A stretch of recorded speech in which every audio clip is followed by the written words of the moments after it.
Two things to keep in mind. One is that storm on the Sea of Galilee is very real. It's not something made up. You see, that sea is that lake really is very calm. It's beautiful. But every once in a while, this wind will come over the Golan Heights, and it stirs up now these mighty waves, and as we heard, torrential storm, if you will. I've heard that over there, that people say every once in a while, we will get these things, and they will toss and turn everything. So what we hear today is very real. But when you hear the word boat in the scriptures, it refers not to the boat, but to the church. You know, again, we hear Peter is the one now, the great fisherman. In fact, the church in the Holy Land, named after St. Peter, is built like a boat because he represents the church. And so when we hear these readings today, it is about all the turmoil that's going on in people's lives, all the things that were happening in the early church, the persecution during the first century, all the things that we're struggling with.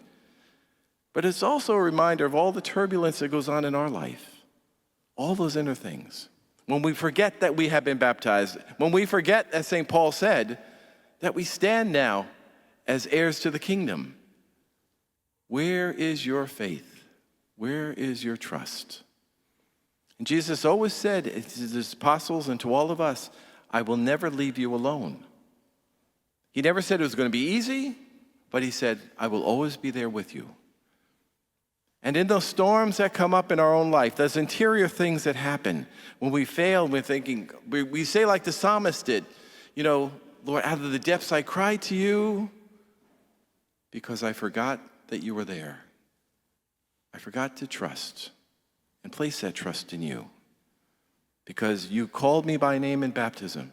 You made me your very own, and I will get through all of this. Fear and doubt don't come from God. They come from the evil one. And when that creeps up in our life, that's when we have to stop and remember who we are and who we have been called by and what we are about. The people of God, a child of God, heir to the kingdom. And so with that, let us stand together now as we profess our faith as God's people.